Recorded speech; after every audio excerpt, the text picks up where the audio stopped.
Hello guys. आज हम भारतीय राष्ट्रीय उद्यान एवं टाइगर रिजर्व के बारे में बात करेंगे। तो शुरू करते हैं आज का हमारा लेक्चर। भारतीय राष्ट्रीय उद्यान यानी भारतीय राष्ट्रीय पशु के बारे में बात करें तो हमारा बाघ है।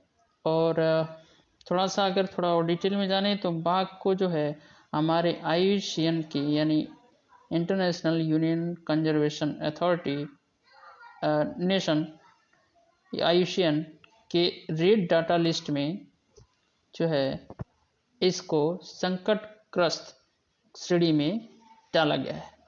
अब बात करें कि हमारे भारत में बाघों के संरक्षण के लिए प्रोजेक्ट टाइगर लॉन्च किया गया था वर्ष 1973 में।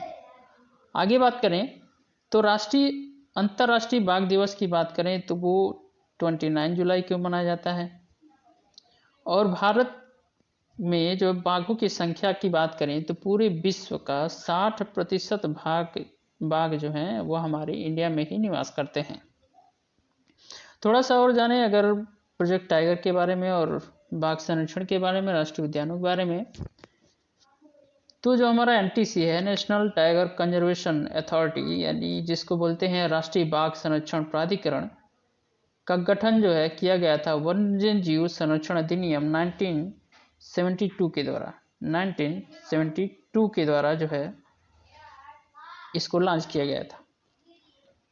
और आगे चलें तो बताएं तो कार्बेट एवं राजाजी टाइगर रिजर्व जो कि हमारा आपका उसमें उत्तराखंड में पाया जाता है, ये जो है हिमालय वैश्विक जैव विविधता हॉट स्पॉट में माना जाता है। हिमालय वैश्विक जैव विविधता हॉट स्पॉट के रूप में माना जाता है। कार्बेट एवं राजाजी टाइगर रिजर्व की बात करें तो इसमें जो जिम कार्बेट इसको पूरा बोलते हैं, तो ये जो है आपका मुख्य रूप से जो है इसको कह सकते हैं भारत का पहला टाइगर रिजर्व भी है, जिम कार्बेट, जो कि उत्तराखंड में पाया जाता है।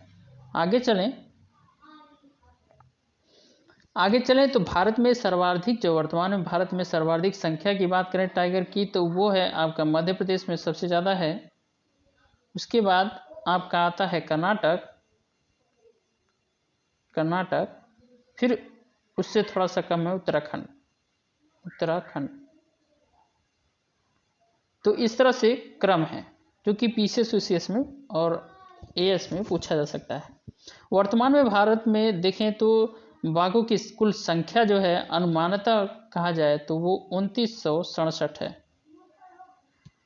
और अगर हम बात करें भारत में सर्वाधिक टाइगर रिजर्व की तो वो आपकी मध्य प्रदेश में है और महाराष्ट्र में 6 महाराष्ट्र 6 दोनों में 6 हैं। आगे हम चलें तो जो हमारा NTC है, नेशनल टाइगर कंजर्वेशन अथॉरिटी, जिसको हम राष्ट्रीय बाघ संरक्षण प्राधिकरण भी बोलते हैं हिंदी में, वो हमारी स्टेटरी बॉडी है। स्टेटरी बॉडी मुख्य रूप से क्या होती है?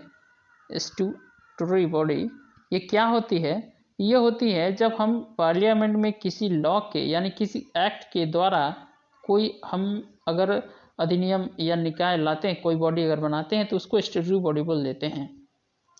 तो जो हमारी NTC है वो स्टेटरी बॉडी यानी वैधानिक निकाय है, हिंदी में वैधानिक निकाय है। तो चलते हैं, इस तरह से कुछ बातें हो गई।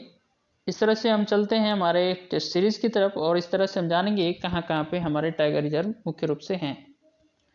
तो पहला क्वेश्चन क्या है कि Nagarjuna Sagar slam tiger reserve निम्नलिखित में से किस प्रदेश में उपस्थित है? आप पहले ऑप्शन देख लीजिए, इसमें से जो सही होगा आप उसको टिक करेंगे, उसके बाद मैं इसको सही आंसर बताऊंगा, उसके बाद आप जो है इसको करेक्ट करेंगे। तो Nagarjuna Sagar slam tiger reserve ये आपका किस प्रदेश में पाया जाता है? तो ऑप्शन है तेलंगाना, दूसरा है आंध्र प्रदेश, तीसरा है पश्चिम बंगाल, चौथा है मध्य प्रदेश। तो इसमें से जो सही ऑप्शन है वो है दूसरा, आंध्र प्रदेश। चलते हैं हमारे नेक्स्ट क्वेश्चन की तरफ। अमराबाद टाइगर रिजर्व निम्नलिखित में से किस प्रदेश में है? अमराबाद थोड़ा ऑप्शन देख लेते हैं, हिमाचल प्रदेश, असम, तेलंगाना या तमिलनाडु। तो अमराबाद जो है आपका तेलंगाना राज्य में पाया जाता है। नेक्स्ट क्वेश्चन की तरफ ध्यान दें तो बुक्सा टाइगर रिजर्व निम्नलिखित में से किस प्रदेश में स्थित है। बुक्सा की बात करें तो ऑप्शन देख लीजिए, असम, पश्चिम बंगाल, उत्तर प्रदेश, उड़ीसा, ये आपके 4 ऑप्शन हो गए। तो बुक्सा जो है आपका पाया जाता है पश्चिम बंगाल में। यहीं पे आपका सुंदरबन भी पाया जाता है जो कि बंगाल टाइगर का गढ़ माना जाता है। चलते हैं हमारे नेक्स्ट क्वेश्चन की तरफ। निम्नलिखित में से किस प्रदेश में दुधवा कतरनी घाट पाया जाता है। ये जो है यूपीपीसीएस के लिए महत्वपूर्ण हो जाता है क्योंकि ये जो है उत्तर प्रदेश से ही रिलेटेड है। उत्तर प्रदेश में बात करें तो यहाँ पे 2 टाइगर रिजर्व पाए जाते हैं, दुधवा कतरनी प्लस आपका पीलीभीत।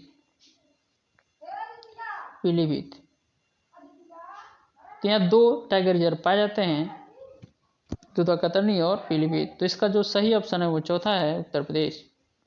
नेक्स्ट क्वेश्चन की तरफ ध्यान दें। निम्नलिखित में से ओरंग राष्ट्रीय उद्यान किस प्रदेश में पाया जाता है।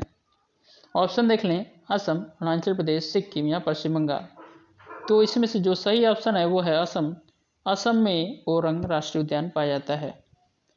नेक्स्ट क्वेश्चन की तरफ ध्यान दें। निम्नलिखित में से किस प्रदेश में कामलांग राष्ट्रीय उद्यान पाया जाता है। ऑप्शन देख लें, अरुणाचल प्रदेश, उत्तर प्रदेश, पश्चिम बंगाल, गुजरात। तो आपका जो है कामलांग ये अरुणाचल प्रदेश यानी दूसरा ऑप्शन सही है। चलते हैं नेक्स्ट क्वेश्चन की तरफ। निम्नलिखित में से कौन सा उड़ीसा राज्य में राष्ट्रीय उद्यान पाया जाता है। इसमें से आपको ये बताना है कि उड़ीसा में इसमें से कौन सा पाया जाता है। तो पहला ऑप्शन है सिमलीपाल, दूसरा है सतपुड़ा, तीसरा पन्ना, चौथा है पेंच। तो इसमें से जो सिमलीपाल है ये आपका उड़ीसा राज्य में पाया जाता है। चलते हैं हमारे नेक्स्ट क्वेश्चन की तरफ। कान्हा टाइगर रिजर्व निम्नलिखित में से किस प्रदेश में पाया जाता है। कान्हा महाराष्ट्र, मध्य प्रदेश, उड़ीसा या पश्चिम बंगाल। तो इसमें से जो मध्य प्रदेश ऑप्शन है, ऑप्शन बी, वो करेक्ट ऑप्शन है। दोस्तों ये क्वेश्चन के फॉर्म में जो भी मैं आपको बता रहा हूँ, जो भी मैंने शुरू में कंसेप्ट बताया, यह आपके इससे बाहर क्वेश्चन नहीं जाएगा। और इसको बहुत ही ध्यान से आप अगर एक बार में आपको क्लियर नहीं 2 बार 3 बार देखें ताकि ये दिमाग में आपके बैठ जाए और यहाँ से क्वेश्चन बहुत सारे कंपटीशन में आते रहें और आएंगे। क्योंकि ये कहीं ना कहीं एनवायरनमेंट और हमारे जो है बाघ टाइगर प्रोजेक्ट और जितने भी प्रोजेक्ट लॉन्च होते हैं, खास करके राष्ट्रीय उद्यान हो गए, आर्द्रभूमियों के संरक्षण की बात हो गई, तो यहाँ से क्वेश्चन ज़्यादा उठते हैं। चलते हैं हमारे नेक्स्ट क्वेश्चन की तरफ। बांधवगढ़ एवं संजय दुबरे टाइगर रिजर्व निम्नलिखित में से किस प्रदेश में पाया जाता है। पहला ऑप्शन है उत्तर प्रदेश, दूसरा है उड़ीसा, तीसरा है मध्य प्रदेश और चौथा है महाराष्ट्र। तो इसमें से जो महाराष्ट्र है यह ऑप्शन सही होगा। महाराष्ट्र में और भी पाए जाते हैं जैसे कि नवेगांव, नागजीरा, तदोबा, अंधेरी, पेंच, मेलघाट, सहाद्री एवं बोर टाइगर रिजर्व पाए जाते हैं। फिर से सुन लीजिए, नवेगांव, नागजीरा जिसको पुला बोलते हैं, तदोबा अंधेरी, पेंच जो है आपका मध्य प्रदेश में भी है, महाराष्ट्र में भी पेंच, मेलघाट, सह्याद्री एवं बोर टाइगर रिजर्व। आगे चलते हैं। नेक्स्ट क्वेश्चन है नवेगांव, नागजीरा टाइगर रिजर्व किसमें से किस प्रदेश में पाया जाता है। तो अभी मैंने डिस्कस किया, तो ये आपका महाराष्ट्र में पाया जाएगा। तदोबा अंधेरी अभी मैंने बताया, तो ये भी आपका महाराष्ट्र में है। आगे चलते हैं। जिम कॉर्बेट एवं राजाजी टाइगर रिजर्व निम्नलिखित में से किस प्रदेश में पाया जाता है। तो शुरू में ही मैंने आपको डिस्कस किया था कि जिम कॉर्बेट एवं राजाजी टाइगर रिजर्व ये आपके उत्तराखंड में पाए जाते हैं, जो कि ऑप्शन बी सही है। चलते हैं हमारे नेक्स्ट क्वेश्चन की तरफ। एनटीसी अर्थात राष्ट्रीय बाघ संरक्षण प्राधिकरण निम्नलिखित में से किस प्रकार का निकाय है। सरकारी निकाय है, वैधानिक निकाय है, संवैधानिक निकाय है या निम्नलिखित में से कोई नहीं। तो अभी मैंने बताया कि जो एनटीसीए है, नेशनल टाइगर कंजर्वेशन, थोड़ा सा लिख पा नहीं रहा है स्क्रीन के कारण, नेशनल टाइगर कंजर्वेशन अथॉरिटी जो कि राष्ट्रीय बाघ संरक्षण प्राधिकरण हिंदी में जाना जाता है, ये जो है आपका स्टैट्यूटरी बॉडी है, यानी लॉ के द्वारा बनाया गया है। ठीक, चलते हैं हमारे नेक्स्ट क्वेश्चन की तरफ। किस प्रदेश में सर्वाधिक टाइगर रिजर्व हैं? अभी मैंने बताया कि जो मध्य प्रदेश है यहाँ पे बाघों की संख्या भी सबसे ज़्यादा है और यहाँ पे टाइगर रिजर्व भी सबसे ज़्यादा है। प्रोजेक्ट टाइगर की बात करें तो मैंने बताया कि अभी 1973 में जो है आपका ये लॉन्च किया गया था और किस मंत्रालय के अंतर्गत, तो ये पर्यावरण वन एवं जलवायु मंत्रालय के अंतर्गत। चलते हैं हमारे नेक्स्ट क्वेश्चन की तरफ। शायद हमारे ये 15 क्वेश्चन कंप्लीट हो गए, तो आगे क्वेश्चन बचे नहीं हैं। तो इस तरह से हमारा ये लेक्चर आज समाप्त होता है। आपको लेक्चर कैसा लगा आप कमेंट करके ज़रूर बताएं। नमस्कार।